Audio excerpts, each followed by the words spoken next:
আচ্ছা তুই সব সময় আসতে দেরি করিস কেন রে ভাই? একটা সময় করতে যাবো আর মেয়েদেরকে দেখবি, দেখে এইভাবে তাকিয়ে থাকিস, ওইটা কিন্তু আর করবি না। তখন একটু ধরা খেয়ে যাবে, তখন করবি। ঠিক আছে লে। আর হ্যাঁ, ওই টাকাটা তুলেছিস অ্যাকাউন্ট থেকে, যেটা ফোন পে মেরেছিল? কিনেছি।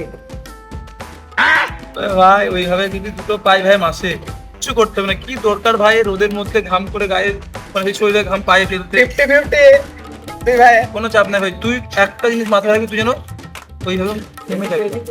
টাকা কামালে মেয়ে প্রচুর আসে, ভাই আমি ভেবেছি একটা আইফোন 16 কিনবো। হয়ে যাবে। কিন্তু তার জন্য একটা হাত মারতে হবে। অবশ্যই কালকেই যাবো সকালবেলায় ঘুম থেকে উঠে।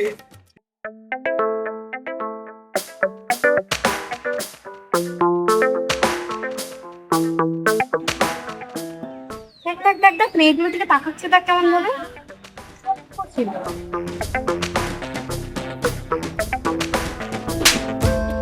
অসভ্য ছেলে কোথাকার, মেয়ে দেখলেই গায়ে পড়া, তাই না? এই তোদের জন্য আজকে মেয়েরা সেফ নয়। তারা রাস্তায় বেরোতে পারে না, পার্কে যেতে পারে না, শুধু তোদের মতো ছেলেদের জন্য। অসভ্য ছেলে কোথাকার, মেয়ে দেখলেই গায়ে পড়া, তাই না? তোরা পারলে মেয়েদেরকে কিডন্যাপ করে রেপ পর্যন্ত করে।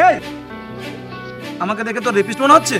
তো কোন ভদ্রঘরের ছেলে তুমি? তুই মুখ সামলে কথা বলবি একদম। সামনে কথা বলবো। এই এরকম করছো কেন? চিৎকার করছো কেন? কি হয়েছে? সেটাকে বকছো কেন?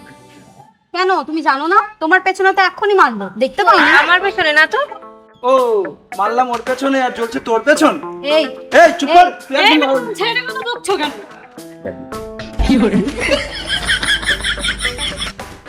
এই যে ম্যাডাম, আমাদেরকে টাচ করলো, আপনার কিসের অসুবিধা? আমাদের তো কোনো অসুবিধা হয়নি। ওদের কাছে তো টাচ করেনি, তারা জ্বলছে। এই যে ম্যাডাম, এত সুন্দর ছেলের হাতে টাচ পেতে গেলে না নিজেকেও একটু সুন্দর করতে হয়।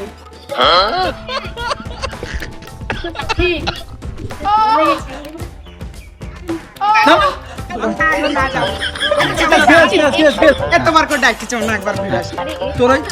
তোরাই ফ্রিতে টাচ করার পরিবর্তে তোর শেষে ওটাই থাকবে না, বুঝলি তো? পুলিশ আর পালিয়ে